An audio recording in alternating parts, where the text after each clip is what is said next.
This podcast is a member of the Place to Be Nation family. Visit us at placetobenation.com, the only place to be in your pop culture world. PTBN Play.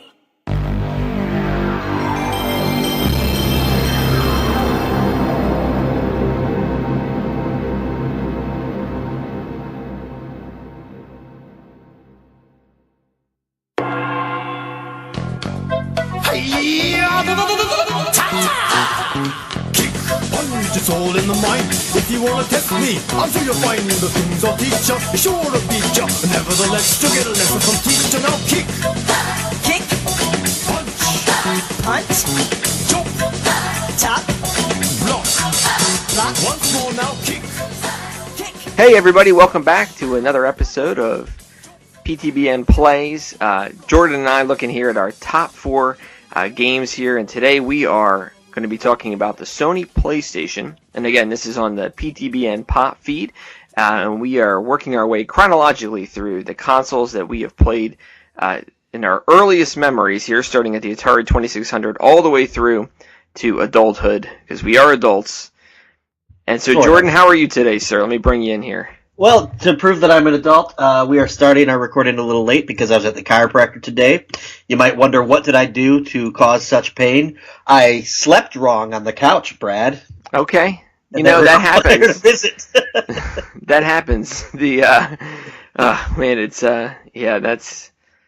How long has that ailment been bothering you now? Just a couple days. I actually Okay. had I was supposed to go in on Monday, and I just got bumped up to Thursday. And to add even more, I fell asleep reading a book.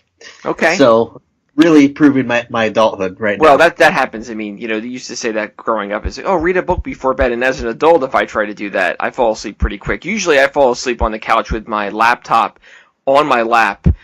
Yeah. Fortunately, I have a cushion, a stand, and I have it on sitting, so it's not directly burning my crotch, but it's still like, Right. oh wow, I just slept with this for 3 hours on this. You are, That's good.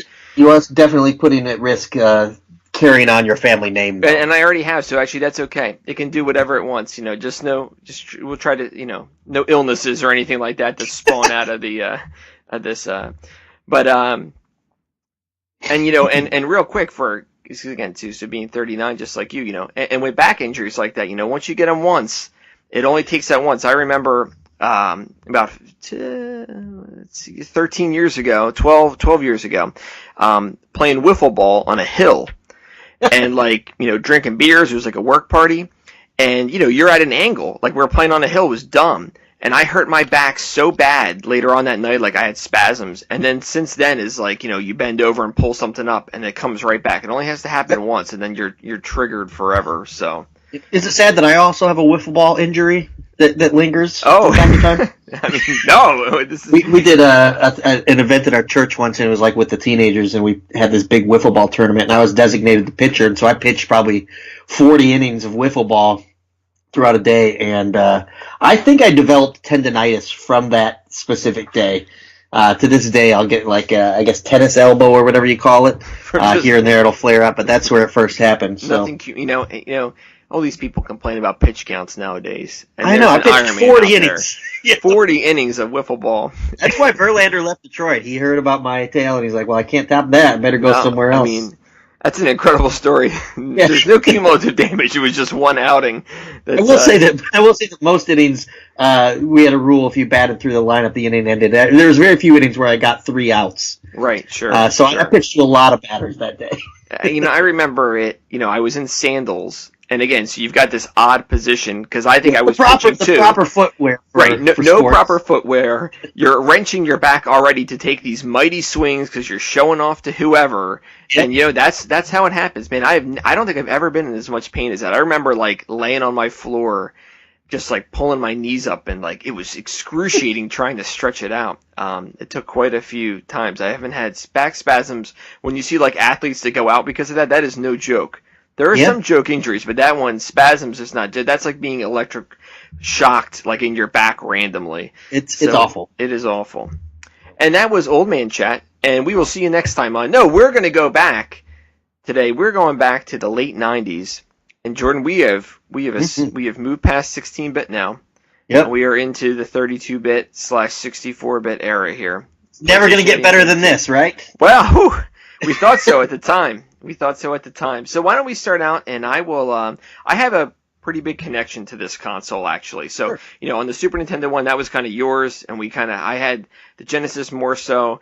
But the PlayStation was really a big one for me. So I'm going to let you start and talk about how it played into your life, and then we will go into our top 4. Sure. So it's funny, before we came on the air, we were talking about this a little bit, and I said that this is probably the list that was toughest for me in the sense that I had the least connection to the PlayStation.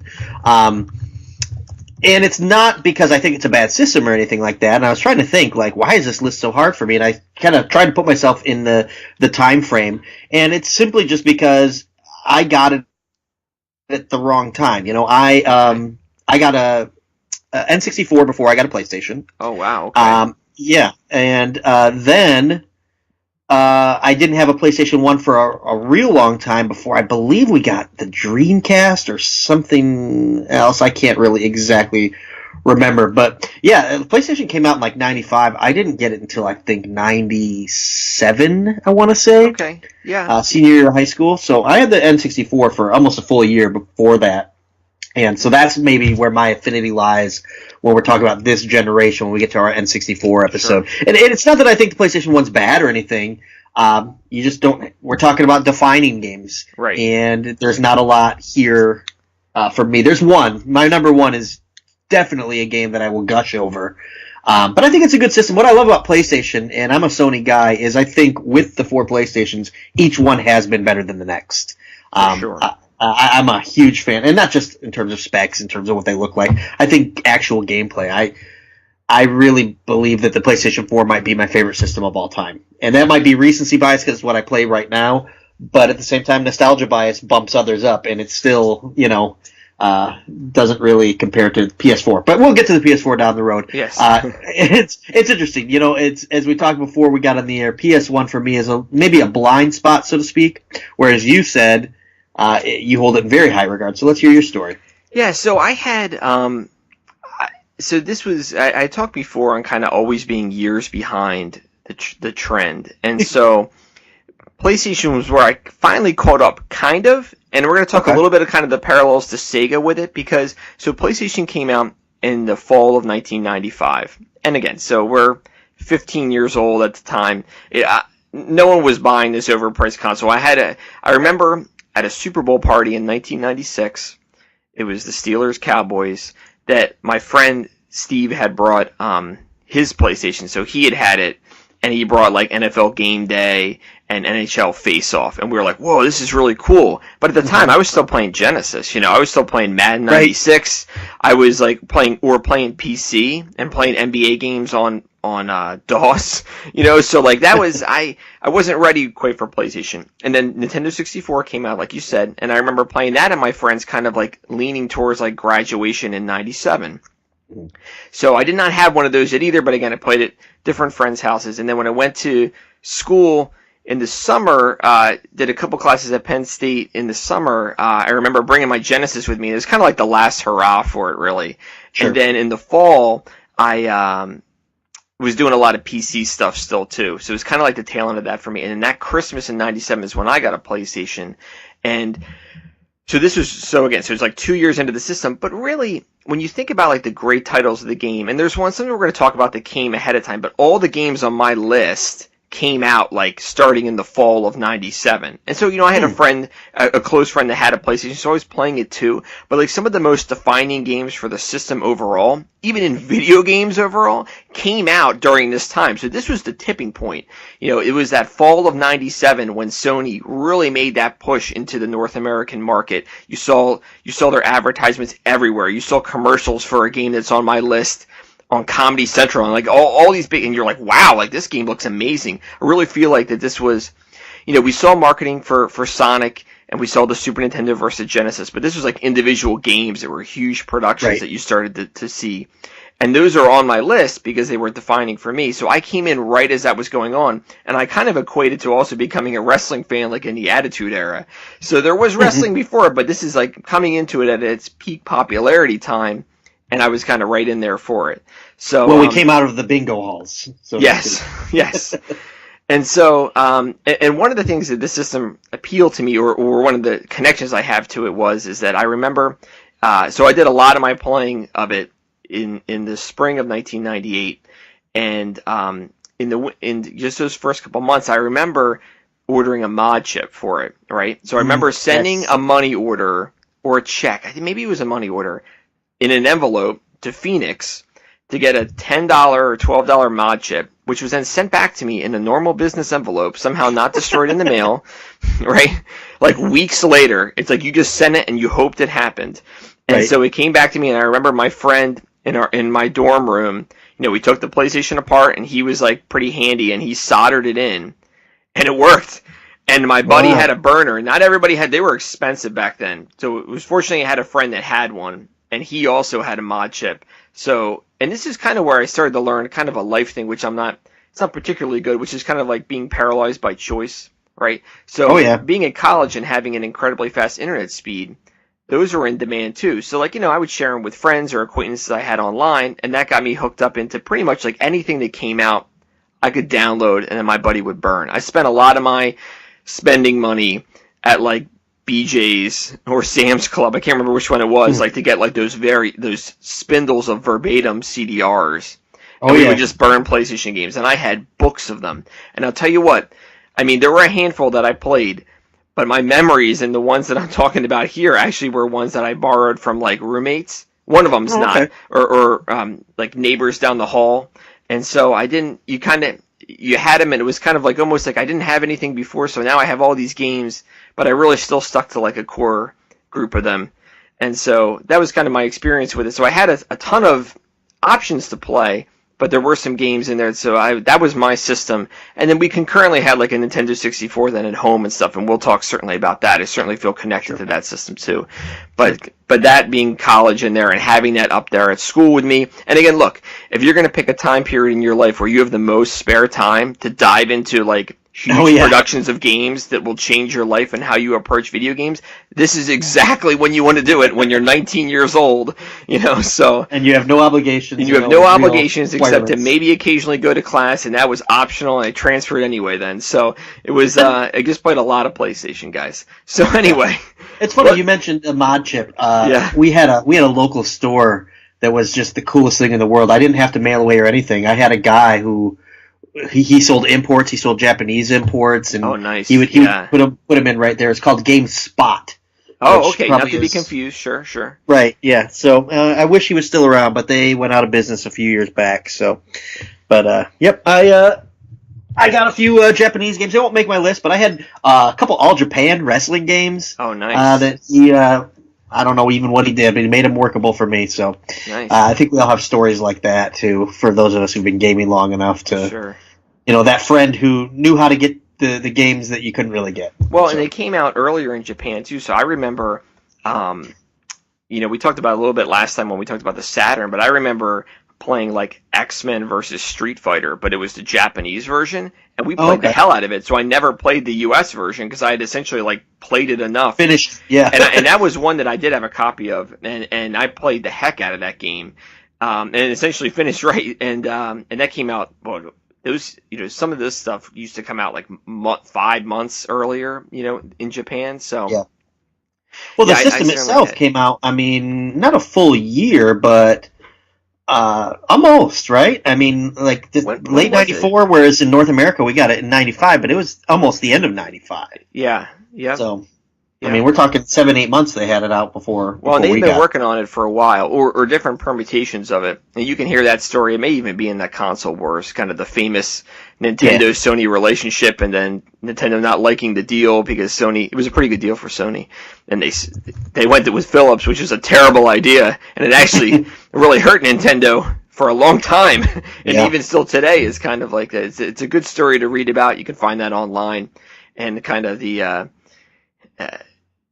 it would be interesting in today's media climate to see something like that happen, where they go on stage like they don't know about it, and Nintendo announces like another partnership with someone. So when they were supposed to be announcing something else, so it's quite the screw job as it would go into be. But so I will also say, yeah. hang on, before we get going, I also have handy the list of the top-selling games for the PlayStation 1. Excellent. I thought that was a fun little thing. That was a fun look last time. I think my list is going to be a Mark list in the sense that a lot of my games are going to be up there. Number 1 surprised me. I will say that. Number 1 was a surprise. I'm curious. All right. Well, let's get started. We'll go in. So again, we're going to do our top 4, and then we will talk about honorable mentions afterwards. Sure. Go ahead. Okay, yeah, I'll get things started because I don't think I have as much to say about each game. My number 4 is a game that I already spoke previously about, like Earthworm Jim, and how I kind of liked the irreverency of it and the uniqueness of the character. I also like Toe Jam and Earl.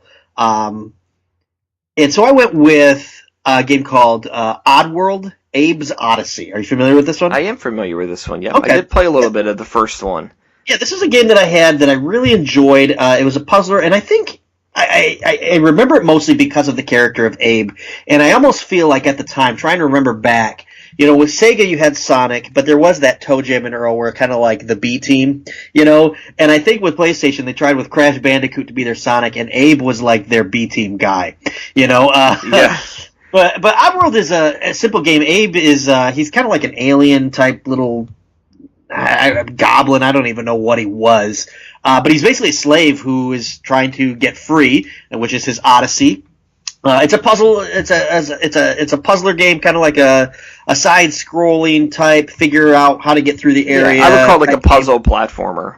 Yeah, and it was a lot of fun. It was pretty difficult too. Mm-hmm.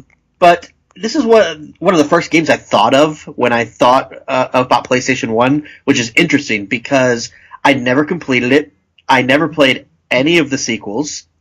Yet this specific one, Abe's Odyssey, maybe it was one of the first games that I got. I don't really know, but I remember very specific things about it, which is odd because like he was in the meat processing factory. That's where he was a slave, so you could hurl meat at people and stuff like that. And I also remember he had kind of like some sort of telepathy where you could take control of other players, and that was kind of necessary in order to get through the puzzles. I'm glad you mentioned that because that was I couldn't remember it, but I remember it being something like that. So that was it. Yeah, absolutely. I remember those different things again. So it was kind of like, how do I get through this screen? And it was pretty challenging. Yeah, it was a frustrating game too. To go back to that mind control thing. You're controlling someone's mind. You're moving things along, and then there's just these little random orbs that would just zap you, and it just undo everything, and that was so frustrating. But Abe's Odyssey is a game that I think speaks exactly to my knowledge of PlayStation 1 and my connection to it, whereas, this is a fun game, and I remember this, but I don't love it. If I were to make a top 10 games of all systems, this would be nowhere near it. Right. And yet, somehow it's wound up number 4 on my PlayStation list. And it was a pretty successful game. I kind of thought it was maybe a game that only I'd known about, but yet I looked at that best-selling list, and it's in there. Yeah. So I guess maybe it's just one of those things that I thought that I discovered. Right. Everybody else knew it too. But yeah, it was a fun game. This is what I go to you for. Do you know who made this game? Who developed this game? Oh, man, I do not off the top of my head, but I remember it got a pretty good push. So, and I think it got a good review in IGN, because back then IGN was like the place to get like a rating for. Oh yeah. And I remember I remember advertisements for it, and then it got a pretty good review, because I remember when it came out, it was one like I sought out to play. And I actually even still remember, because it coincides with like WWF Attitude in '99. Like I remember like playing both of them like back to back, like at my house. So it's just like a weird memory that just came to me. But like that was the other game to it. So and it's had a lot of sequels, and I've never played any of them. Sometimes I'll get them like cheap on like PSN or something, because like they put PS1 games out there, and I've never played any of them. I have no interest in kind of revisiting it, because puzzle platformers, like admittedly, is not my favorite genre. But yeah, it definitely spawned off some stuff. Yeah, it's interesting. This is a game that I think I would like to revisit, just because it's a game that I remember really liking. But when I sit down and think, okay, what did I like about it? It's hard for me to remember much about it besides Abe, the character. Like, I don't remember the main villain. I don't remember the bad guys' names. I'd have to look all that up. I mean, I'm sure we could just Google it and find all that stuff. But yeah, it was a well received game too. You know, as we're checking up on it. IGN gave it good ratings. GamePro, GameSpot, Game Informer. There's a lot of game things back then, yes. Whereas now it's kind of. They've all died out. Yeah, I mean. Really, what's the magazine you get with GameStop now? That's about the only one that's left. Yeah, that's about the only one that's left. That's the only one that's left because of that tie-in that they have. Yep. Side note: my go-to was probably EGM, Electronic Gaming Monthly. Okay, yeah, sure. So, but yeah, I don't have a lot of depth to talk about Oddworld other than it's a game that I think of when I think of the PlayStation, which we're not ranking the best games, we're ranking the defining games. Yeah. So if that's one of the first that pops in my mind. There's a reason for it. So great choice. So my number 4 is Parappa the Rapper. Oh, okay. And so this was, I think technically, and I've seen it in different places, kind of referred to as really the first rhythm game, right? So like I like Guitar Hero, and this game was. You know, it was so unique, right? And it was a kind of singing, button mashing along with trying to match the patterns and stay in tune. And it was a rhythm game, and so it had incredible characters. And I remember playing like the demo. This was back then too, where you get like demo discs that had multiple games on them. And I remember playing the demo of this game and like really loving it. And like I was into music and stuff, so I was pretty good at it. And I remember beating the demo, and then this was one game I do remember kind of playing. I just don't remember how far I got in it when I initially played it, but I always had like a really strong affinity to it. And so when they, so like you're going one-on-one against these different instructors, and they're singing these wacky songs, and the music is really cool, really, really cool. And you're just trying to kind of, match their beats along with it. And then if you do bad as like Guitar Hero, where like you start getting into like the red, and then you'll fail and have to restart. So we're all familiar with kind of the mechanics of the game now, but back then this was brand new, and so it was really cool.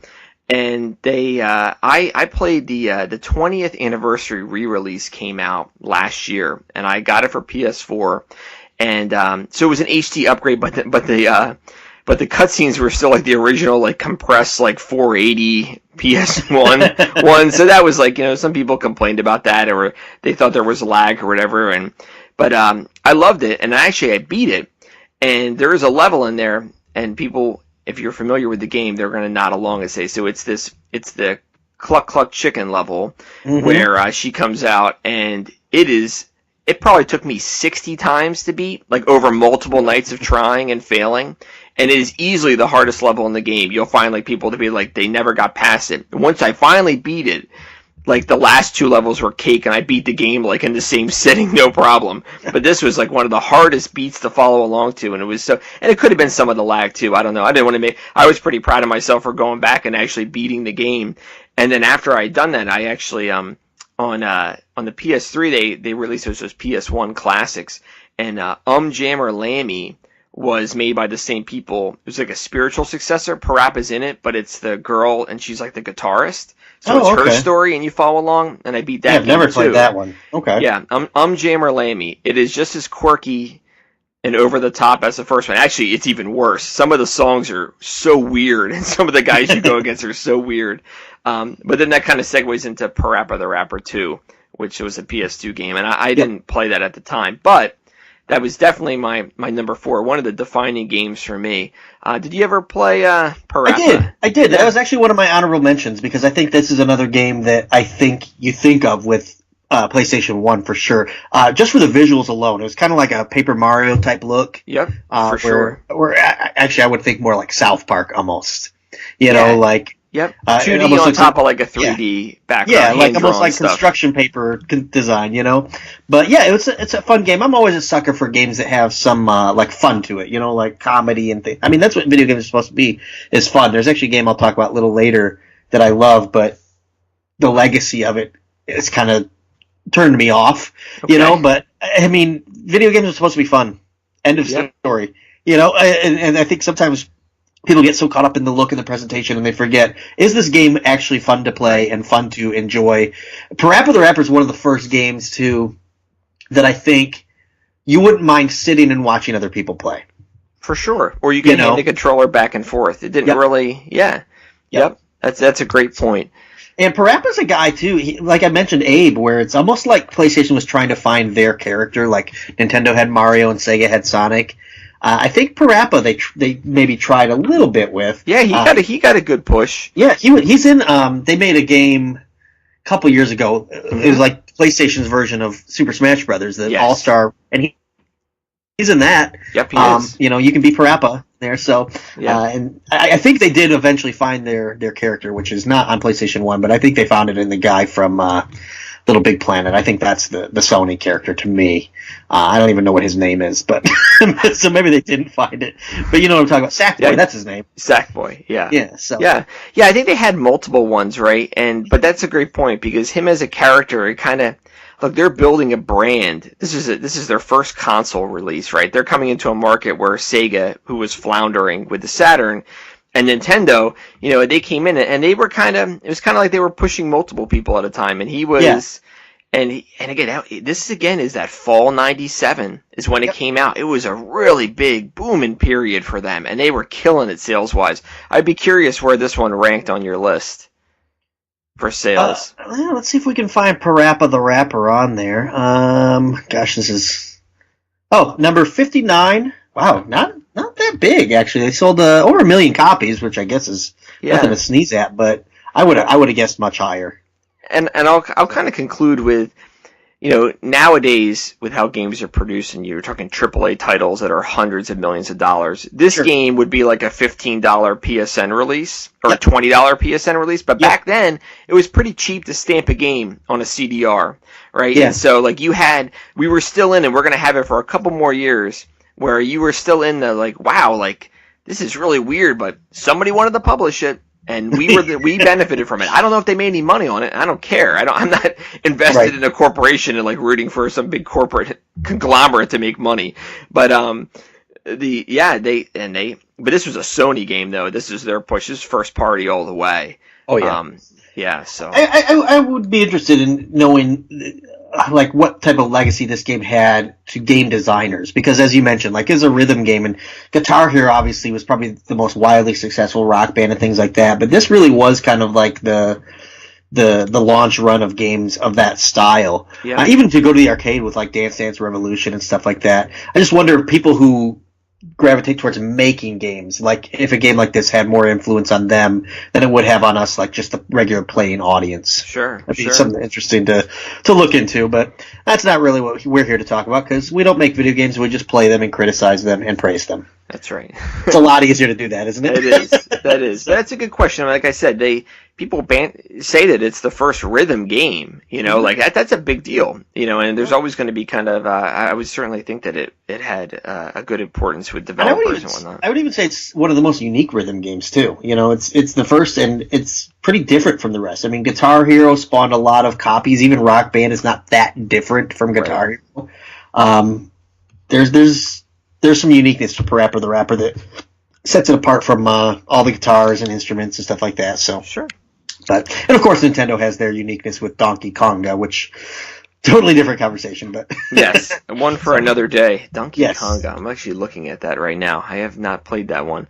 All right, you're number 3 then, sir. So my number 3 is one that I really, really enjoyed. And when I first got my PlayStation, I must have gotten it for Christmas or a birthday, because I remember getting it with a couple games at once. And this is a game that I got with it. And it's the Die Hard trilogy, which is a video game based off the 3 Die Hard movies. There was only 3 at the time when the game came out. And so you basically play all 3 different Die Hard movies. Die Hard 1, where you're in Nakatomi Plaza. Die Hard 2, which is, the airport situation, and Die Hard with a Vengeance. We're not here to talk about Die Hard games, or Die Hard movies, but the Die Hard game was really cool to me because it was basically 3 games in one. Because when you played Die Hard 1, and you didn't have to beat Die Hard 1 to get to Die Hard 2. You could play any of them that you wanted in any order.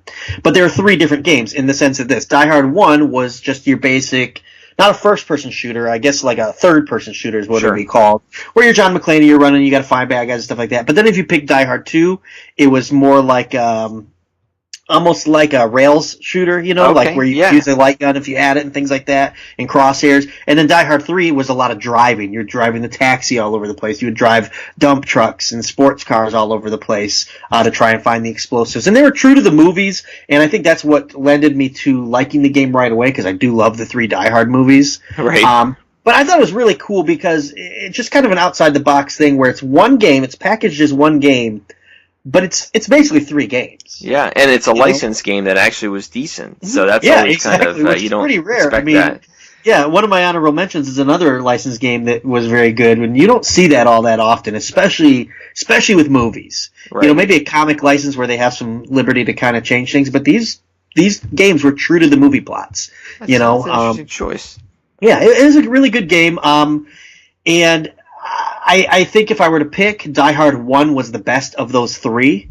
And that just probably goes down to my game preference. I would prefer the third-person shooter over the driving and over, the crosshair shooting type game anyways. But what was cool about it was I remember playing this with my brother. He had moved out by this time, but he would come home for the weekend sometimes, and I was really good at Die Hard 1. He was really good at Die Hard 3, and then we kind of do a coin toss on who could do a better job with Die Hard 2. But, it's just a really fun game that was kind of like, 3 games in 1. Yeah. And even in the title, it's called Die Hard Trilogy, So, but just a really interesting game. Came out in late 96. Again, I didn't get my PlayStation until 97, and I got it with it. So, yeah, made my list. Cool. And I think it got a greatest hits release. So it may have sold enough. I swear I remember that. You can't forget that ugly green tab they had on the covers for their greatest hits. It wouldn't surprise me. I wonder if it probably hadn't been out that long to when I first got it, if it was already the greatest hits version. Probably not, but I don't know. I'm not sure. But if you've ever played, have you ever played the Die Hard arcade game? Yeah, I was going to bring that up. I have not. That is a pretty well-received, revered game, actually, the arcade one. I don't think it came on the PlayStation, but the Saturn had the arcade version. It had its own set, and Saturn had the trilogy, too. And I remember I remember just kind of looking through, for my pricing. It was pretty pricey on the Saturn, but I want to say maybe I played a little bit of the arcade. I can't remember. Gotcha. If you had played the arcade game and you liked it, well, I was going to say is that's very similar to the first movie, the Die Hard 1 in this game. Gotcha. Die Hard 1, I think, is most like the arcade version, with the difference being in the arcade, you do your fighting and stuff, but then you'd have to run and escape, and you'd have to hit down at a certain time, or sort of like a Dragon's Lair type thing. Yeah. Where that was not on. That was not on this game at all, but in terms of the looks and the playability, it was very similar. So cool. Yeah. All right, so my number 3 and my 1 through 3 are pretty close, and so I'm going to say this one now because it may be on your list, and then we can pause and talk about it later. But I'm going to put Final Fantasy VII as my number 3. Not on my list, but not on your list. Honorable mentions. Yeah. I know. We talked about your affinity for 16-bit RPGs. So I did not know if this one came through. So, I did have this game, yes, but not on my list.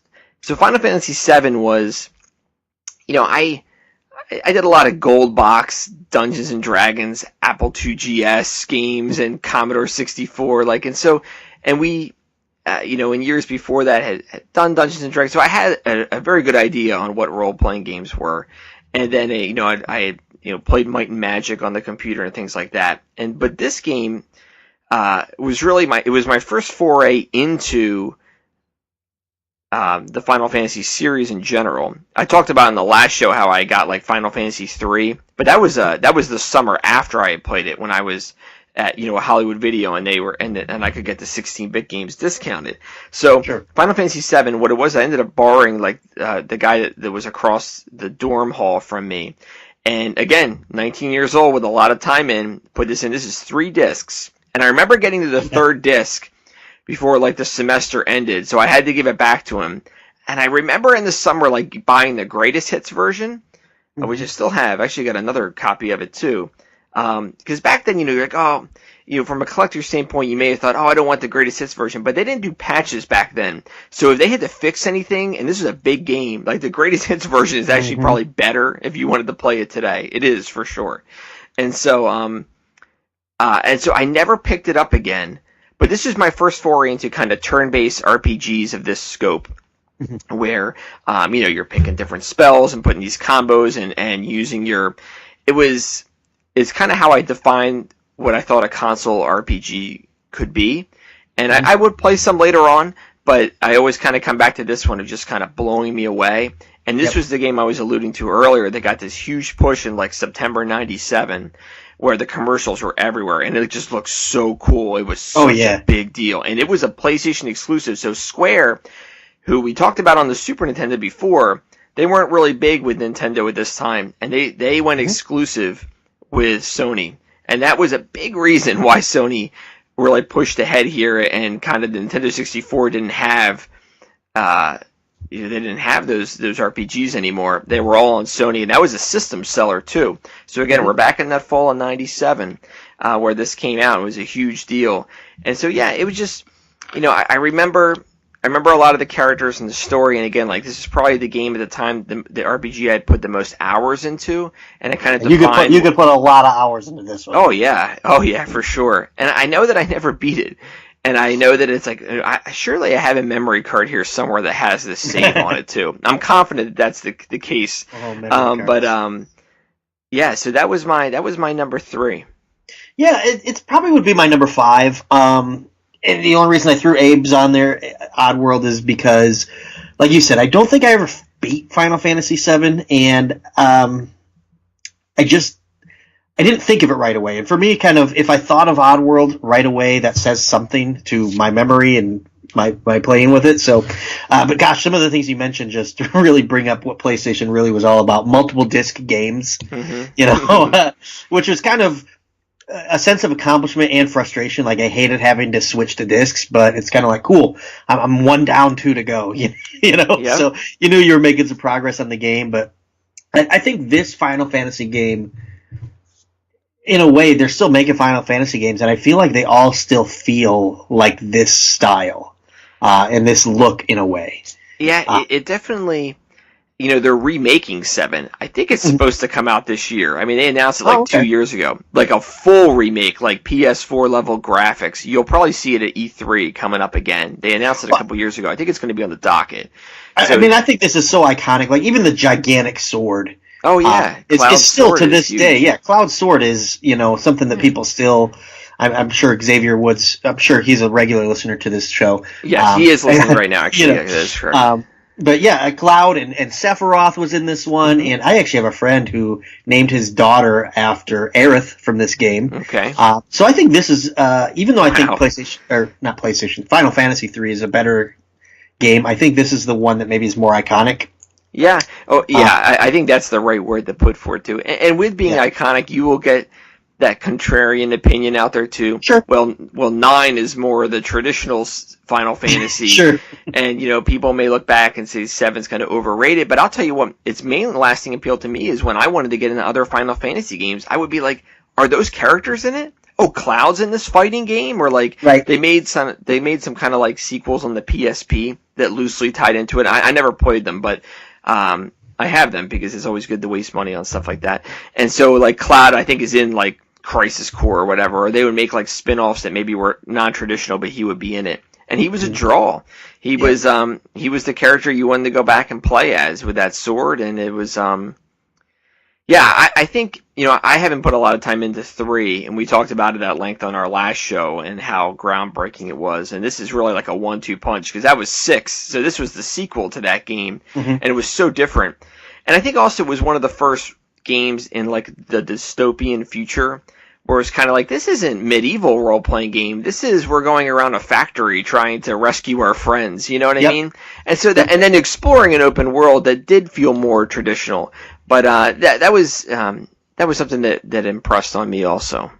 Well, I think this is one of the first games too where the game, like the story of the game, really became a big deal. Like with Mario games, you just pick up and play. Who cares what the story is? But the story with Final Fantasy. I mean, this is a game that one of the first games I could remember that had a shocking moment. Sure. Where spoiler alert. Sephiroth, I think we can spoil it 20 years later. Kills. Eris, and that's kind of like a holy cow that happened, So, gosh, as I'm talking about it, I feel like I should have ranked it on my list, but we I can't go didn't back make it and past that moment because I remember, like, it's almost like you feel like I'm going to compare it to like the Lord of the Rings. Like you feel like your quest, like you're getting the third disc, you've got through some big bosses, and I can't remember what they were called. But remember, you could like summon like these things to come and help you, and they were huge, and they have these dramatic cutscenes. They would come in and like fight for you. Like I can't remember. Someone's going to be listening and kicking themselves, but it's really not my bag. But and I just remember feeling like this quest, which is kind of why I regret not going through to the end, because you're like, oh my god, I'm to the third disc. Like this is it. Like we're kind of making all these twists and turns. She dies. We're making through. What's going to happen next? It was a hell of a story, and that's kind of a theme that I'm going to be talking about with my next choice when we get to number 2. But I'll let you. Well, let's talk about where it ranked, because I'm going to bet it's in the top 5. Oh, top selling? Yeah, it is number 2 actually. Number 2. So as you mentioned, actually surprised at number 1, but yeah, so am I. As you mentioned, Square being exclusive to Sony, I think this proves that it was a good choice for Sony at least. Yeah. I mean, it's the second best-selling game of the system in history. So and it sold systems. I mean, there were people that you may have had a Nintendo 64, but if you were a role-playing fan, you had nothing on that system. No, nothing. You had Quest 64, which stunk. But you wanted to go back to that Super Nintendo feel. You had to get a PlayStation, and so you had to sit. And that was a huge deal back then. Yep. So you mentioned something about story playing a bigger part in your number 2. I wonder if we have the same number 2. I'm going to bet. We're close. Let's try something very, very unique. Okay. On the count of 3, let's both say our number 2 at the same time. Okay. All right, ready? Yep. 1, 2, 3. Metal Gear Solid. Okay, there we go. We did not practice that either. And that's good radio, people. That's what you want to hear here. Metal Gear Solid is my number 2. Let's talk about it. Yeah, I mean, Solid Snake. And it's funny, as I was thinking about this, we didn't discuss Metal Gear on our Nintendo episode, even as an honorable mention, although Metal Gear, the original for Nintendo, was actually a really good game. But this is Metal Gear as we know it now. This is what kicked off everything. Solid Snake, sneaking around in a box, fighting DARPA, all kinds of, or not fighting, he has to free them. But this is another multi-disc game. How many, was this a 3-discer as well? 2. 2, okay. If I recall correctly? Yeah, 2. I think this was a one, whereas Final Fantasy, I think, had it. This was one that really blew me away with graphics, first and foremost, for PlayStation 1. I was like, holy cow, this game was awesome. Solid Snake is, to me, like one of the coolest good guys, like anti-hero types, but we got just the characters in this game. We've got Revolver Ocelot. We've got Liquid Snake. We've got, who else is in this game? I'm trying. We got Psycho Mantis, right? Psycho Mantis, yes. Revolver Ocelot might have been one of my favorites. Sniper Wolf, Vulcan Raven, so many different people in this game. And this is one that I was actually going to talk about, whereas I think this game was very fun and it was very heavy on story. And there's so many Metal Gear Solids, and I've tried playing the future installments, and this is a game that I was talking about earlier where they forgot that games need to be fun. They didn't forget here, but the more recent Metal Gear Solids, I'm not a fan of. You're not going to hear me rank another Metal Gear Solid game. Okay, sure. Because to me, it's a little cutscene and story. Yeah, Kojima gets a little heavy with the story, and this had a good balance. I think that's a really good talking point, actually. Yeah, and this is, story matters here, and story is really laid out here, but actually playing the game should matter too. And Metal Gear Solid is a game that I really enjoy playing. I can't really say that for many of the other Metal Gear Solid games. Metal Gear Solid, the original, is just such a good game that I think was enhanced by the fact that people like us who remembered Metal Gear for Nintendo, all of a sudden we see that character now in a 32-bit, and I think that helps too. Like, wow, this is Solid Snake. This is what he looks like. He's not pixelated like he used to be, and just a really cool game. So here are some of the firsts that it had. So I'll tell you. So I remember Metal Gear on the Nintendo. I remember being really hard, and I also remember being like, it's got to be pattern based, right? So it's like you know what's going to happen in each room, you know who's in the truck. So, like, but it was hard, man, and you just it was hard. Like you would still get shot, and you're like, okay, so but you felt like you could still try to progress. But it was a pretty challenging game. So this game was we talk about from a production standpoint, and I think you hit on it where from a graphic standpoint too. Is so we're 3 years into the system in the U.S., 4 in Japan. So we're going to call it 4 because, I mean, Kojima and Konami are Japanese companies. So they've been programming for the PlayStation now for 4 years. So you're talking, this is the peak of this system, right? These guys are moving on to PS2 next. This is the peak. And the camera angles in it were amazing. You never saw that before. The production on it, the voices were amazing too. And the game I'm going to talk about later, not so good. Not always hit and miss, but they nailed it here. And so from a big budget like story and incredible gameplay and incredible stealth gameplay, right? So maybe we not take for granted, but like the stealth genre, like this is it right here. This is the template. Yep. This is the this is what people look at and they kind of deviate from now when they come up with stealth games. But this was I don't think it's probably fair to say the first. I don't know, but like this is certainly the biggest. And I remember I beat it, and there were 3 difficulty levels, and I remember you could unlock like a harder one. I can't remember if I must have been like on normal. I remember it being like forgiving in the sense that you could like restart the level. Then it wasn't like you died and had to go back very far. And but I do remember beating it. It was one of like my biggest gaming accomplishments. And so it set. At this time, I'm going to talk a little bit about sports games later, right? And I talked before about how like they were so big for me through the 90s. But this was the system, and these were the games that kind of spread out to like I'm a gamer. You know, it was I've beaten Metal Gear Solid. And then to your earlier talking point about like all the other ones I've been interested in, and I have them in some different forms, either through an anthology or for the PS2, and I never played them. Like it was always kind of like you went back on your memory and you imagined this next iterations being very good, but I just never played them. And I don't think, and I know I played Metal Gear Solid 2, Sons of Liberty or whatever. Sons of Liberty. Yeah. And even that, what's hard to remember is the chronology of the games is all over the place. Yeah. Because, like, Metal Gear Solid 2 takes place before Metal Gear Solid 1. I know that. Well, actually, no, I don't know that. I don't remember.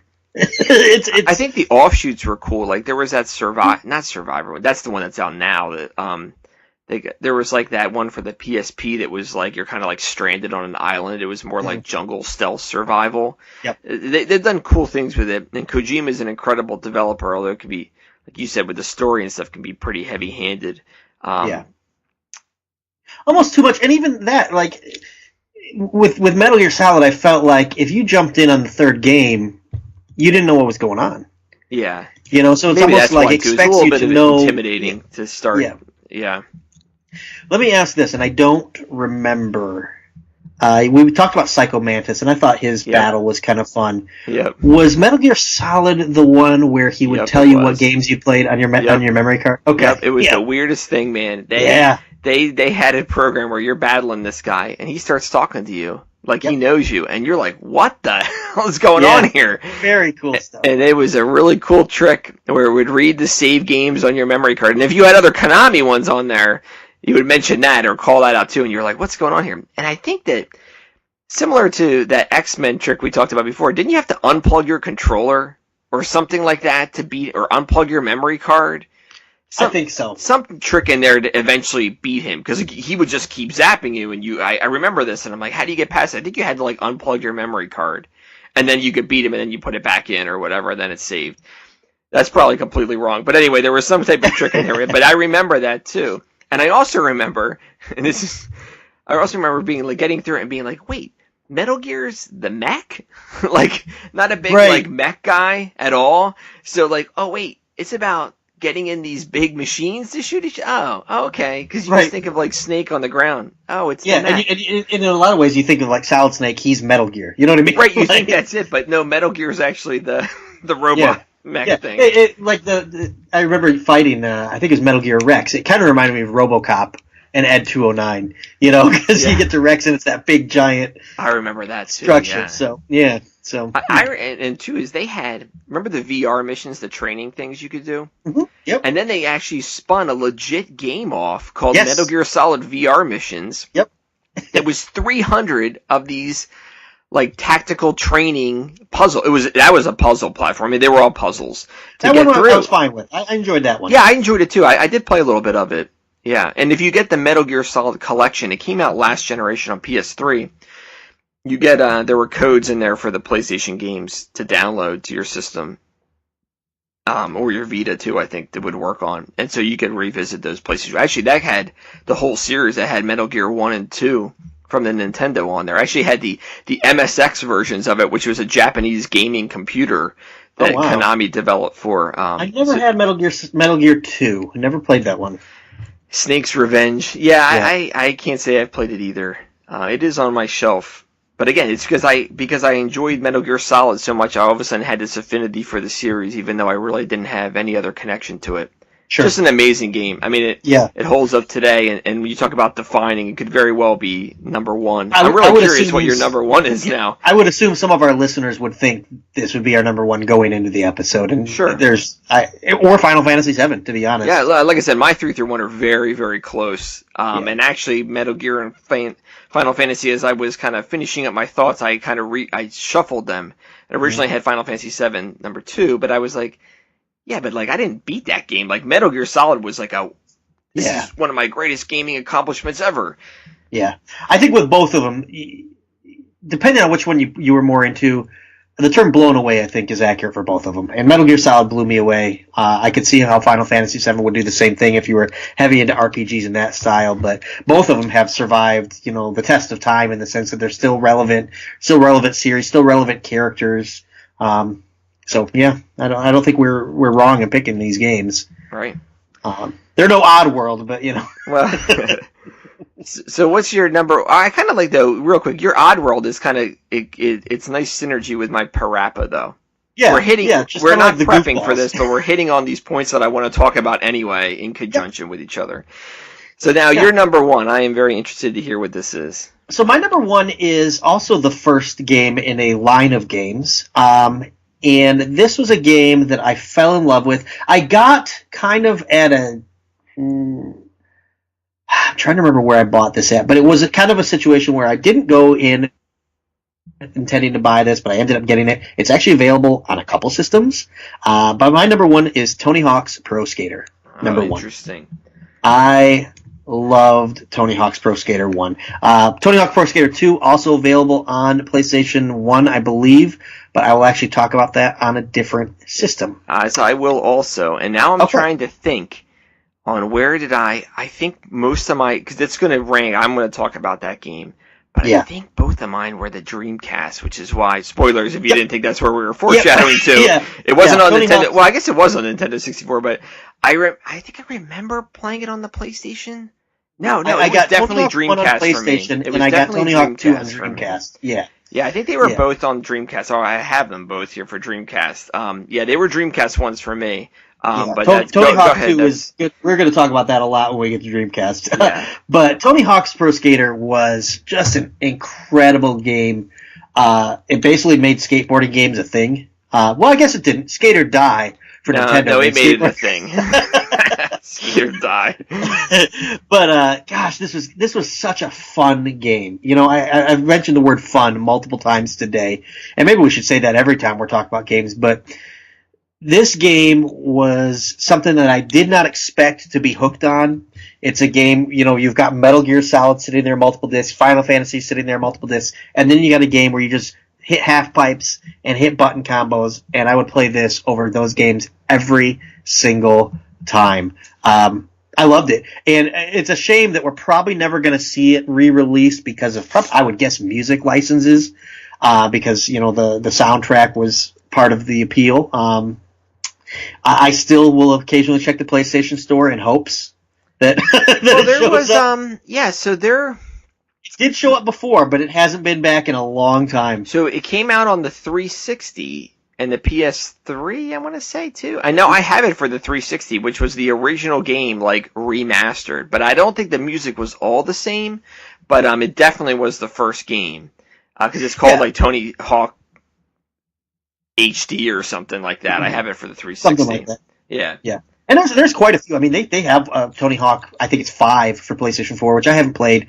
I think 1 and 2 are the peak. And I figured I'd talk about 1 here because this is the system I had it for. But and even 2, for me, these were characters that I knew. I wasn't a skater growing up, but my brother was. So obviously, I think everybody knows Tony Hawk. But I knew Bucky Lossick before I ever played the game, and I knew who Bob Burnquist was.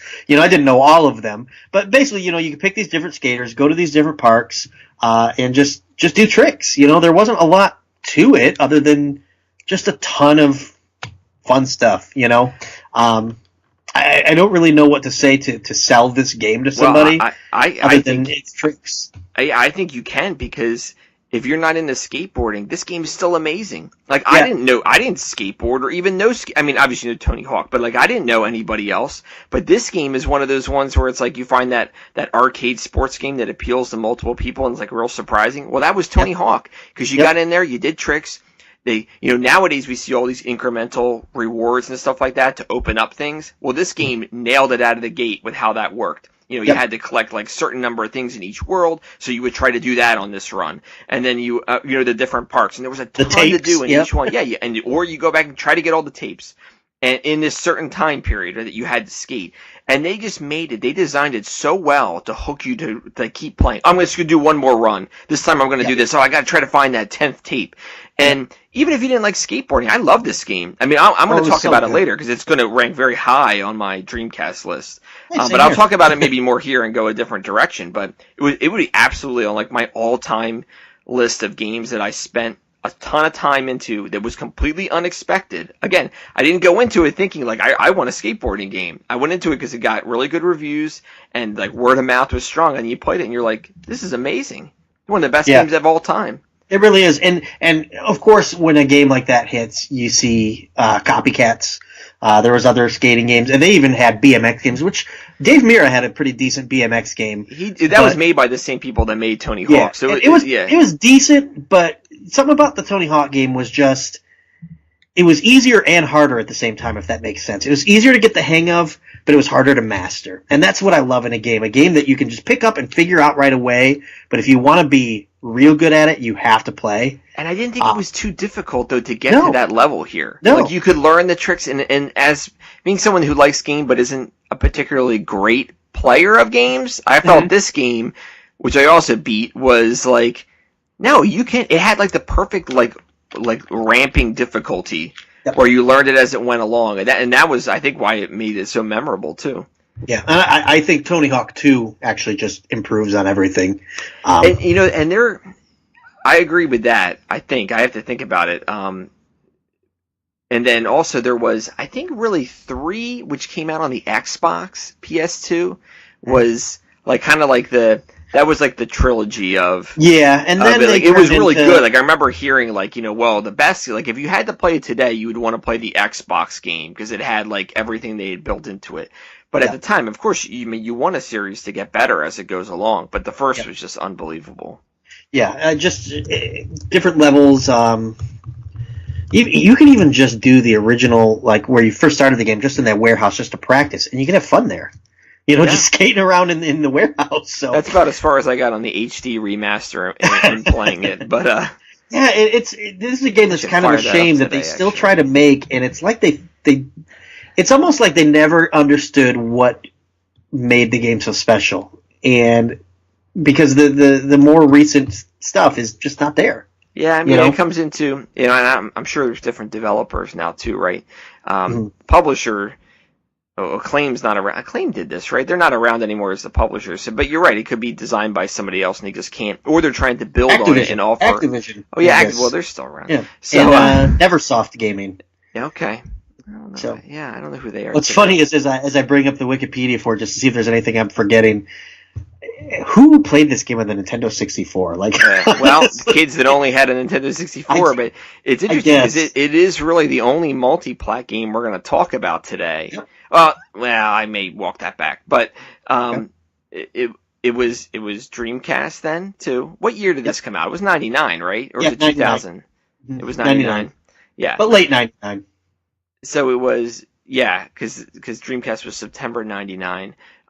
So you had the Dreamcast version, PlayStation, and PlayStation, again, popularity-wise, is selling like gangbusters. So I'm sure that version sold a ton. Is it on your list for the... I can tell you. By the way, Metal Gear Solid was number 10, by the way. We didn't mention number that. 10. Interesting. Okay. Yeah, I'm surprised.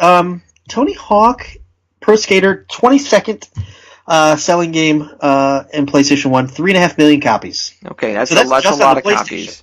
Yeah, and that's just on one system. Yeah. But Activision being the kings of multi-plat, right? So they had it on the Nintendo 64, and I guess if that was your only option, that's what you had to play. But man, it was amazing on the Dreamcast, as you can imagine, being souped up. And that game was tailor-made for the Dreamcast controllers, I believe. It was, too. Oh, that's a great point that I'll probably revisit, but we won't spend a lot of time on it. But it was so good on the Dreamcast controller. It really was, yeah. Yeah, that's a great point. That's a great number one. And as you guys can pick up here, as we are really talking about, now we're in a groove in a year and generation is what I should say, a gaming generation, the 5th generation, where you're talking like some of the biggest games ever, you know, industry defining. And so my number one is also, I feel, one of the best games on the system, and that is Castlevania Symphony of the Night. I thought you were going to go with that. Okay. So this was another example of kind of being in that, borrowed from the guy down the hall, and this was the first game where I really kind of looked at the gaming fact from GameFAQs.com or IGN's walkthrough they had for free online. Again, this is 98, and I went through, and so this is they call it Metroidvania, and essentially what it is, it's a platformer, but it's non-linear, even though there's certain areas you can only get to when you have certain abilities. So it feels like it's non-linear. You can go all over the place. You can go back to find something else, and there's this really great map that you can follow along with. And we've talked about the Castlevania series on each of our other shows, well, the Nintendo ones. We did leave off Bloodlines for the Genesis. It did not get mentioned. I have not played that either.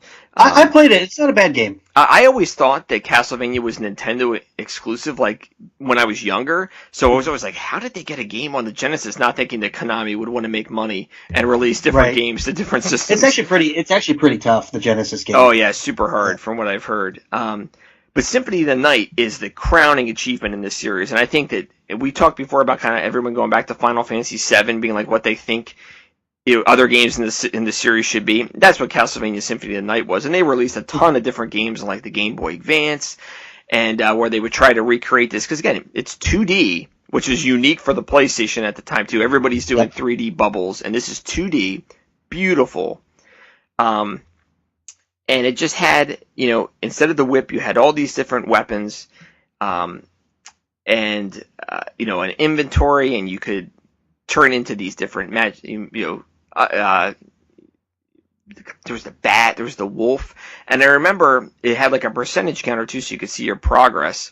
And then when you beat it or got to a certain point, the castle inversed itself, and then you did it backwards. And I did the whole thing 100%.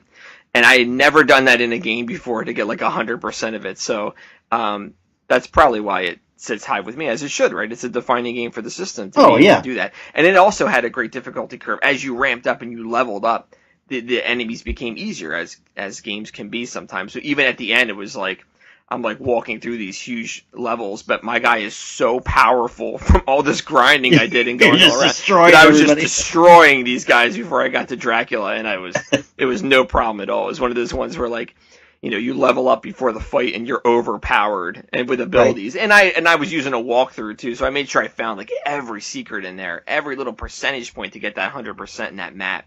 And I absolutely destroyed the game. It was great. And I remember because after that I had bought my own Greatest Hits copy just to have a copy of it, which I still have. And I've never actually gone back and revisited or tried to play it again, because I don't think it would top what I did before. Sure. Yeah, something you mentioned, I think that kind of becomes a thing with this generation moving forward is 100% on a game, which is really nothing that we ever saw in systems prior, or nothing where the game tracked it for us, Sure. But now we play games and we can look and see what we're missing and what little side pieces we're missing. And that's for someone like me, I love that stuff. I always want to get 100% on a game now, or with PlayStation, I like to get all the trophies, although sometimes that's sometimes that's so impossible, some of these trophies that they ask you to get. But yeah, I really like games like that. And this is a game that just makes me think that Castlevania is a underappreciated franchise overall in the world of video games. Obviously, it's got its fans and it's got its voices, but it's never really a series that people list, is it? Yeah, it's a good question, right? So this is. But I mean, we've talked about it 3 times. We've talked about it, but you're right. From a recency standpoint, I couldn't tell you anything about the PS2 Castlevania games other than they weren't like this, right? And that's all we wanted was like this 2D non-linear platformer with amazing gameplay and awful voice acting and and really cool mood music that absolutely it was everything you wanted the Castlevania kind of like. I read Dracula growing up, right? And you talked about how like you and your dad really liked the aesthetic of the first Castlevania games. It was everything rolled into one game where they were all back, and you did everything in it. And it was kind of like it was the ultimate achievement. I didn't play the PS2 games. I was interested in the 360 games, which were really like God of War Castlevania Edition. Mm-hmm. Like a 3D thing where you're swinging this big whip around and just killing people. I respect that one for sure. And they released it was on the 3DS and you could get it on the 360 too, download, like kind of like a Metroidvania kind of supplement. But it was really the portable games that Konami made for like the Advance and stuff that were like kind of spiritual successors to this. The timeline is out of this world. You can watch videos on YouTube that try to explain like where all the games fall into each other. I wouldn't even start to try to do that, but with the Alucard and the Belmonts and all that stuff. So, but I would say that this is really the peak of it. And so, and the Nintendo 64 Castlevania games were bad, and so Castlevania 64 is bad. 3D bad, and so it was. Yeah, this was kind of the peak of it.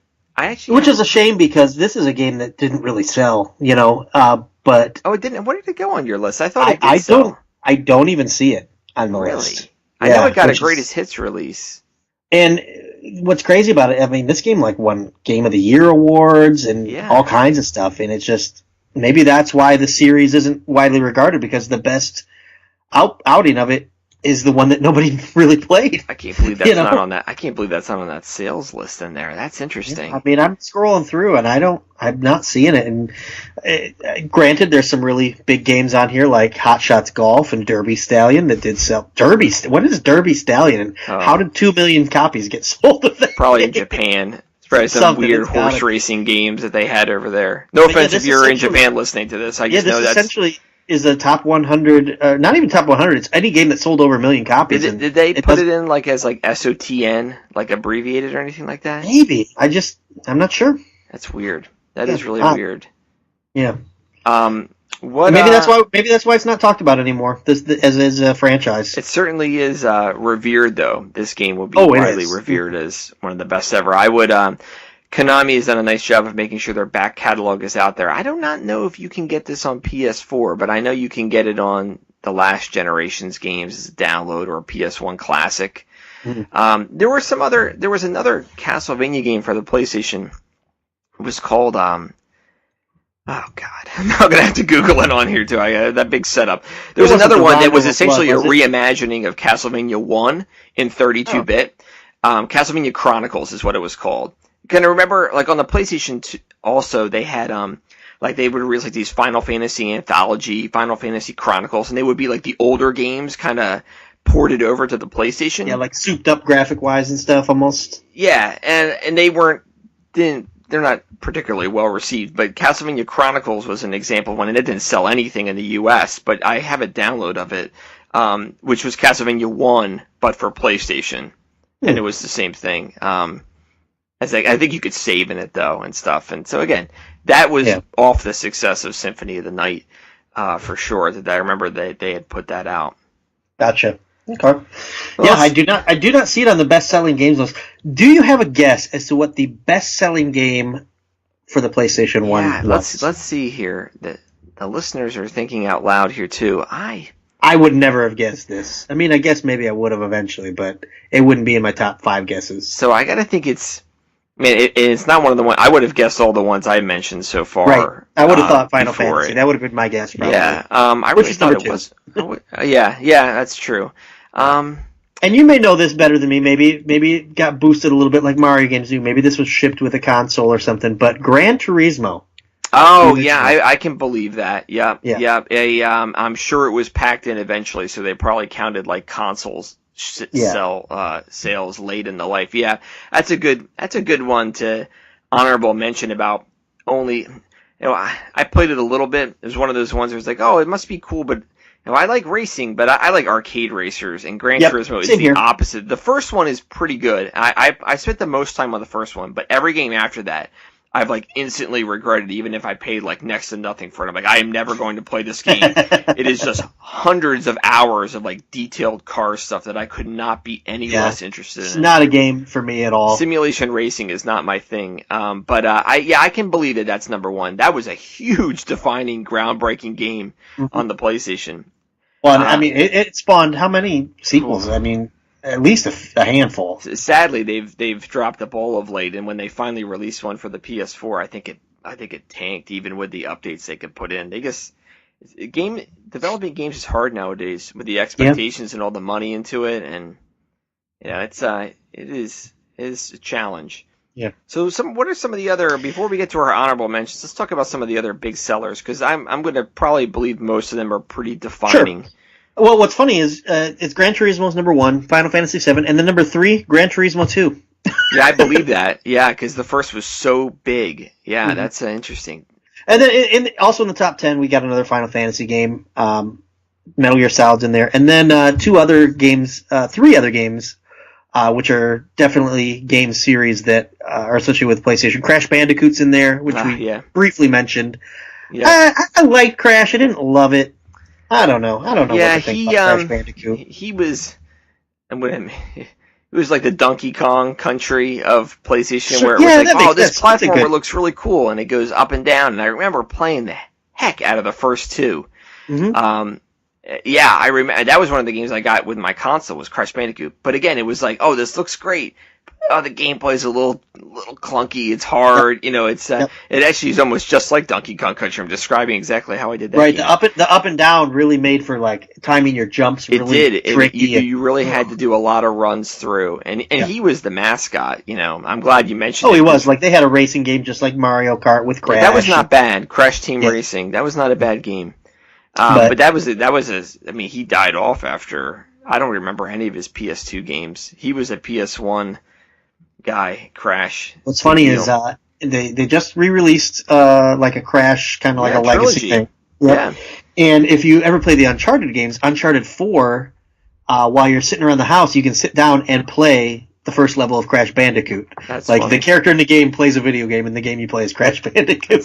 That's funny. Yeah. The remaster of Crash, the Insane Trilogy, I think they called it. Yeah, generally okay received. Yeah. One you'll probably see for very little money. Yep, going forward, it's pretty cheap. I actually do want to eventually get that, just because that one does tug at me. 1 and 2, Sure. So the other Final Fantasy games, real quick, so I remember Final Fantasy VIII was really. That was 4 discs, I think. That was a beast. That was a beast. I remember getting it from like Blockbuster and like having it just be like rubber banded of like discs and empty shells and like a photo. And like I guess you remember being like, I have a copy of it, but I never could get into it because again, Final Fantasy VII was what I imagined a role playing game to be, not like a. And that 8 is more like the games today, I guess maybe. And it just didn't appeal to me. The aesthetic didn't appeal to me at all. But 9 did. But I never played 9. 9 was like a throwback to like 1. Or I guess what's funny is 2. A Final Fantasy game that I actually enjoyed for PlayStation 1 was Final Fantasy Tactics. Oh, a real-time. That's a strategy game that's it's fantastic. I enjoyed that too. Yeah, I played a lot of those type of games on the computer, but that was one. That's a good one to talk about. Boy, that spawned a lot too. That was an incredibly successful game. Really cool game. Yeah. Still looking at this top selling list. Tekken 3's in there, which the Tekken series kind of we talked about fighting games. Thing. Yeah, Tekken 2 was. Yeah. I talked before about how like they hit their peak like in the fall of '97. Tekken 2 was one of those games that kind of carried it earlier. in the PlayStation's life cycle where it was like, oh, this is a really cool fighting game, and you're coming off of Street Fighter and stuff like that. I do want to name one series before you go into your list that we didn't talk about. It's on my honorable mentions. It's Resident Evil. Yep, that's on mine too. Yep. Okay, yeah, and I do want to talk. That was another game. The first one came out prior to that when I got into the system, but I remember playing it, and I wanted to talk about it because that was the first like horror game I'd really played because it's hard to do horror on 16-bit. Yeah, there was Clock Tower. They could create like suspense, like, oh my gosh, is this guy going to show up in this room with me? And like, but Sure. Resident Evil was dogs jumping through windows, scaring the expletive, hello Steve and his children, out of you. You know what I mean? Like, that was the first time they ever did that, really. And that was like, my mind was just blown away with like what the possibilities were of like a horror game in a mansion. And then it kind of went in a direction that I was like, oh, kind of like, oh, the Metal Gear's the robot. Yep. Like, oh wait, this is about this. And then it wasn't as good to me as much as I like zombies, Right. Or what I what's thought funny it could be. is I have that listed as a honorable mention along with Silent Hill. Oh, Because yeah, I think Silent Hill also kind of a survival horror game. Survival horror. That is a defining game. We really. I'm glad you mentioned it. That could be a rank and file, like a top 10, because there are a lot. I'm glad that we're going through some of these other lists so people can hear these names too, because that game again that was incredibly groundbreaking. I thought that was creepier than Resident Evil. It was for sure. Yeah. That was a straight horror. I mean, they defined the genre. I think that's a defining horror game for video games in general, without a doubt. Have you ever seen the Silent Hill movie? I have not. Neither have I. Right. I have not. Moving I've heard right along. the games, the first couple ones are pretty well revered, and then I'm not really sure how the series, again, it's kind of hard to one up. You're like, how gross or grotesque can you be, and what kind of drama can you play off of, and I don't know. That was it for me. Was the I don't, I thought about getting like the anthology on the 360. It had like the first 3 games on it, but it was a really bad port, so I don't think I ever got that one. Yeah. What else That's you got one on that that list there? Oh, let's see our best-selling list. Tomb Raider, a couple Tomb Raider games. Oh, yeah, We talked yeah. about that. Multi-platform with Saturn too and PC. Yeah, I didn't really get into Tomb Raider in the early days. I really like the current Tomb Raider that we're on. Oh, cool. Okay. And I'll talk about that by the time we get to PS3, I believe. Yes. Yeah, sure. That's PS3, and then it was also like quote unquote money grab, like reproduced on PS4. Yeah, that's Sure. a good one to talk about. I remember playing those games, but it was more of the PC. But she was another one that was probably biggest on PlayStation for sure. Yeah, definitely. There was some and it was certainly teenage boys were into Lara Croft. Oh, of course. You could Famously do played patches by Angelina Jolie in the movie versions as well. Yes, yep. Couple movies. That series spawned. That's another defining one for the system. Yeah, I mean, anytime a video game gets a movie made, I think that it's it's got some legs to it. But sure. Yeah, the original Tomb Raider is in the top 10, and Tomb Raider 2 is also in the top 10 in selling games for PlayStation. Just scroll through the list. We got a lot of Crash, Final Fantasy stuff. A couple that jump out is in terms of mascots. Spyro the Dragon was another one that I think they tried to maybe make a character. Rayman, which actually there's a Rayman game that is available for free download on the PlayStation Store just in the last few days. But this is the original Rayman. Yeah. Which is a game I've actually never played. Yeah, I played a little bit of it. It's a great platformer, and it really peaked the last generation. There's some great games on the PlayStation 3 and 360 for Rayman. Like, if you like those collectible platformers with really, like, interesting... And, like, the Wii U game had a really cool kind of aesthetic to it with a second player using this screen to kind of open obstacles for you. So I liked it more recently. When I've gone back to some of the PS1 platformers, not great. Now, one of the names that what was the name you mentioned before? Now, Spyro. Was another pseudo mascot that I thought was pretty good. I remember playing the first one, and I remember my wife had played them too. So when we met, it was kind of like, let's see this on the PS2, and it wasn't that good. But no, it wasn't at all. I played it on the PS3 actually too. I remember we played that together. But wasn't Spyro available on multiple systems? No, that was Sony. Sony. Was Sony? Okay. Yeah, they developed it. But just scrolling through the list, I mean, it's a lot of games you'd recognize. There's only 2 others that I think maybe we could mention. One is Twisted Metal. That's a driving game that I probably liked a lot more than Gran Turismo, which is sort of like a demolition derby style. Sure, Smash that's a into good people. one. Yeah, that those were was fun. certainly like unique. That was early in the system defining. Absolutely. Yes. I mean, it spawned at least Twisted Metal 2. 4 or 5 at least. Yeah. Yeah, there was a 3 too. That first one So- was a huge game the first couple of years of the system, no doubt. And then it's always fun for me to look at these lists and see, oh wow, this game was out for this system. SmackDown 2 Know Your Role. Yeah. I would have swore that was a PlayStation 2 game. I would have swore that it was, but That was- apparently it wasn't. So Yeah, let's segue into wrestling games here. Neither of us listed any of them, but I do have some talking points here. yeah, when we get to N64, I will have some things For to sure. say. But I did play WWF games on the PlayStation.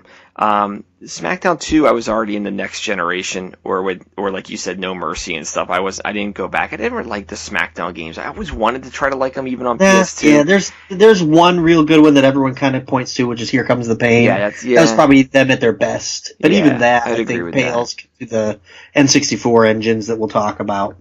The on PlayStation, I had most of them because my story, I got into wrestling early in '98, so Sure. Warzone came out that summer. Yep. I was all over that. And then Attitude, these were by Acclaim, so everybody remembers having to do input combos to do basic freaking moves like Yep. like Up, down, left, square, body slam. yeah, exactly. Like you had to do this. You had to pause and look at the move list 40 times in a match until you got really good at one guy. So I guess they encouraged you to do that. So, but a pretty cool game that I had. As I mentioned earlier, the local shop that had the Japanese imports. I actually bought an All Japan Pro Wrestling PlayStation 1 game, and I thought about ranking it, but one, I couldn't find a lot of information to kind of jog my memory. But it was similar to if you played the WCW PlayStation 1 game. WCW versus the World. Right, that's the it one you're was talking about, not the similar to Nitro crappy ones. WCW versus the World was like the 3D. It kind of looked like the precursor to the Nintendo 64 games. I think that's the one you're talking about. Yeah, it was a pretty good game. That one kind of gets glossed over a little bit. Yeah. Because everybody thinks of at the same time Nintendo 64 was killing it with WCW versus the versus NWO World Tour or whatever it was.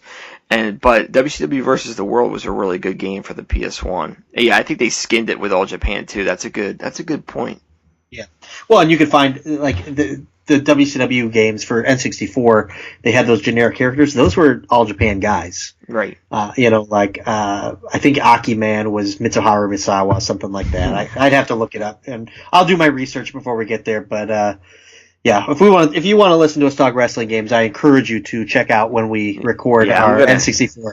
I'm gonna have to do more prep work than ever for that one, so I don't make any mistakes. Even though I did live them through in my gaming prime, so you have the pedigree. It's not like we're reliving it for the first time or reading it or playing it now. But sure. Yeah, I got to think back on those. But I just remember like Nitro and Thunder, they stunk. For the PlayStation, they were terrible games. Yep. But that was wrestling. But Attitude was great, and then the ECW games were just skins of them later on. But Warzone and Attitude were pretty good. Attitude was cool because you had the whole calendar year you could play, and that was certainly novel at the time. If there's another game franchise I could mention as an honorable mention, just to shift topics real quick, Spider-Man had some really good PlayStation 1 games. Oh, and this was before the Tobey Maguire movies, so it's Spider-Man based off comics, or maybe based off the animated series. But those are games that I thought about ranking as my number 4. But there's a 1 and a 2, and my mind kind of has mushed them together as one. But very fun. I remember games. that. Yeah, I remember because we all kind of wanted that open world Spider-Man game, and I think it's coming soon to PS4, buddy, this fall. I think all the comics guys, we're all going to be playing that game. It looks real good. Yeah, I'm going to be. That's going to be one I'm probably going to buy right away and try to really get into. But I remember those ones for PlayStation 2, and the interesting thing is that those are never going to be reprinted for licensing reasons and whatnot, and you're never going to see them again. Yeah, they were really well received. I remember Strider 2 was another one late in the system, and that Spider-Man game that were really really cool games. Spider-Man was a good one. Now I didn't talk about any sports games on this list, giving people a reprieve after the Genesis show. But I did have a whole bunch that I did want to kind of just quickly gloss through so people could nod along. So Sony, again, coming through big here, with their Game Day franchise. I mentioned that earlier that my friend had brought one of the earlier iterations of it, but I remember like Game Day 98 being like, it had Jerome Bettis on the cover of it, and that was like an amazing football game, and they just killed Madden. Madden didn't get good until 99, 2000 on there, but Game Day, and then their college football version game, Game Breaker, like their 98 version, like those games were tremendous. I have huge respect for them and played a ton of them. I didn't play a lot of the face-off or the basketball games. I preferred to stick with NBA Live 98. On the PlayStation, NBA Live 99, I probably sunk hundreds of hours into those games, trying to recreate the Sixers with Iverson at the time, and so creating Tim Thomas so he could be on the team. But those ones, just sports-wise, was I just wanted to call out Sony, who their 989 Studios made these games, and they were a little bit more arcadey, but it was still, it was nice to have that alternate. And then really one that I didn't put on the list was NFL Blitz. And being multi-platform too, and actually this is mind-blowing, right? Is that really the Nintendo 64 version is the best? So maybe talk about it. Well, it's not going to make my list, but we'll spend some time on it. We'll spend some time on the Blitz. I didn't want people to think that we were missing the NFL Blitz when it came out in this generation too. What any other sports games that come to mind? For PS1, not so much. PlayStation sports games for me kind of start and end with NBA Street. Which I really enjoyed. PS2, 2 and into 3 there was a Street, right. I believe, but yeah, it's I think when we come to PS2, I'll spend some time on NBA Street, which I really enjoyed. They had NFL Street, which I don't know, but like you said, I think Blitz was superior to Madden at this time. And it wasn't really Blitz until is a ton of fun, and they did a good job. The PS version was fine, but Nintendo 64 was essentially like arcade perfect. And then when Dreamcast came out, they were literally bringing arcade games home to the console because they literally ran on the same stuff. And so it was those were really, really good. So probably talk about them later, but that was another groundbreaking thing. Arcade sports games were like all the rage. I mean, you'd seen bad versions of the 16-bit, but they got good in the 5th generation, and the PlayStation had a ton.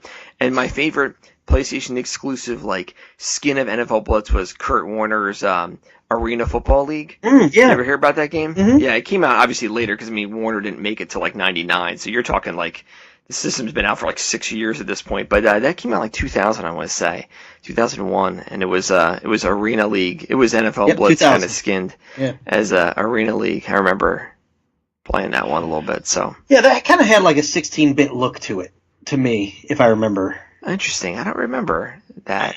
I'd have to look it up. I don't know, but it's comparable to Blitz. Yeah. So interesting games. And this again too, one of our points with the PlayStation was it was so popular that you could get really weird stuff like an AFL game, you know what I mean? And that came into PS2 too, where you could find some really obscure sports games. And nowadays you won't see that. But no, not at all. But PS1 had some crazy stuff. For sure. I'm sure I'm forgetting some things. Well, we were talking about an article I read before we came on the air that I found the top 50 underappreciated PS1 games. We were going to discuss it, but I feel like we shouldn't because I'd just be reading names of games that I've never played. Yeah, let me hear the top 5 and think if I've played them before. Sure, let me bring that up real quick. Yeah. I've got it open, but it's not on the top 5 list. I will say too for NHL. I've heard of 98 was my jam too, and I think NHL 2000 for the PlayStation was like the peak of EA, really, especially for that generation. That's one of the best games for that series ever. I will say that a couple of these games I have heard of, like Bust a Move is on the top. Oh yeah, that's a great one. Yeah, you mentioned, but that's multi-platform though. Like I don't consider that a PlayStation game. I consider that like you can find that that's on for anything. Nintendo 64. The Dreamcast had a Bust a Move. I mean, that's been on every system. Taito puts that out everywhere. Jammer Lammy's on there. Oh, I mentioned that one earlier. And I mentioned Die Hard Trilogy's also on there as well. Oh, cool. Very good. But the top 5, number 5 is Vib Ribbon. I don't even know if I'm saying that right. So I have not played this game, but I have seen it, and I actually do own the PS1 Classic, and I have it downloaded on my Vita. That doesn't count for anything other than I've intended to play it because I have heard that it is one of the most underrated games. So. Okay. Yeah, never heard of it. Was that Japan only, maybe? No. Maybe. It says released in Japan in 99, everywhere else in 2000. Okay, no, so it made its way over, but it didn't sell anything. Yeah. Number 4 is Future Cop, LAPD. Nope. Don't know that one. Nope. Number 3, this one I'm familiar with, but I've never played. Legacy of Kain, Soul Reaver. I know the Legacy of Kain titles. Yeah, see, that's another one that's multi-plat, though. That was on the Dreamcast, too. Yeah, and it's sort of like Tomb Raider-ish. Yeah, it's like Tomb Raider / God of War-ish. It's a Legacy of Kain was a cool, because it was like what Castlevania 64 wanted to be. Yes. But wasn't, so. Yeah, number 2 is one that I think I may have played this. Parasite Eve 2, which is kind of like we talked about Resident Evil, Silent Hill. It's that horror type. Same thing. Parasite Eve was a Square role-playing game that maybe had some horror elements to it. They had a lot of role-playing games, Square did. You could they did. do a huge show on just that. And Parasite Eve 2, like a horror role-playing. Interesting choice. Well, the number 1 game on this list is a Square RPG. It's called Vagrant Story. Yeah, I was just thinking of that one. I was imagining the cover, but I couldn't remember the story. I have not played. Yeah, I have. I played it a little bit. I remember burning it, as we were wont to do back then. I remember playing a little bit of it. It was pretty well received and so different from their other stuff. That one's out there on their different re-releases in the last console system, but I have not played too much into that, so... Sure. So, Brad. Yes, sir. Where are we going next? Well, we are going to the one that a lot of people have thought about. So that is going to be the Nintendo 64. And we've already talked about in our timelines when that came out, and we were similar with each other there in the sense that I kind of played it in 97. I remember playing it at like friends' houses like right before we graduated. I remember playing like NBA Hang Time and stuff. And, of course, Mario. And we will unpack Mario 64 and the Nintendo 64 next time. And that'll be an interesting one, and we will try to get to all your wrestling games in there. It's going to be tough to balance, right? Because you want to probably put one in and talk about them all. I like to cheat like that, so we can cover the gamut. I might have to. Yeah, I may have to too. Now that I'm thinking about it, it's and one tough that, though, man. One that I don't know that everyone else would have. Interesting. Yeah, which I've talked to you about. It's that ECW game, isn't it? No. Yep. All right. Well, thank you, Jordan, again. So, and I will. It was good talking to you. This is a great show. Yes. And we will catch everybody here real shortly here with our Nintendo 64 episode. All right. Goodbye. Bye.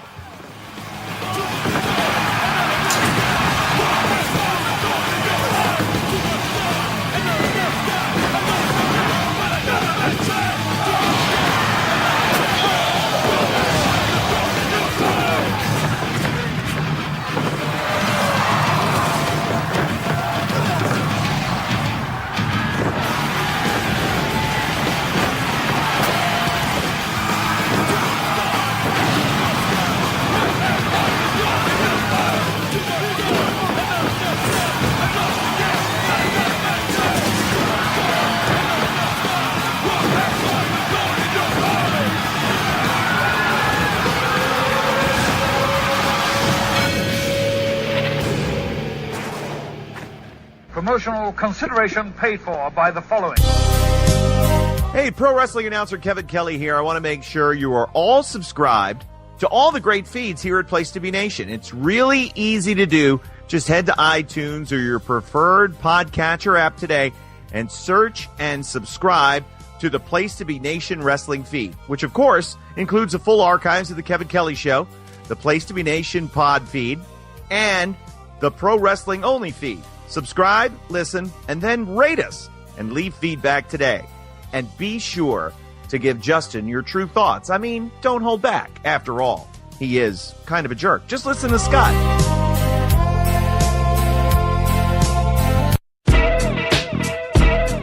Place to Be Nation's JT Rosero and Chad Campbell here. We want to let you know that we have a ton of great podcasts available to you on iTunes, Stitcher, Google Play, and PlaceToBeNation.com. We offer them to you on two great feeds. On the Place to Be Nation Wrestling feed, we bring you the Mothership, the Place to Be podcast, along with Main Event, Survey Says, the Monday Night Wars, and our monthly pay-per-view reaction show, as well as Jeff Learns Wrestling. In addition to these full-length shows, we also deliver special network podcasts and pod blasts on topics old and new. Over on the Pro Wrestling Only feed, we dive deep inside the wrestling business with a stacked army of experts leading the way.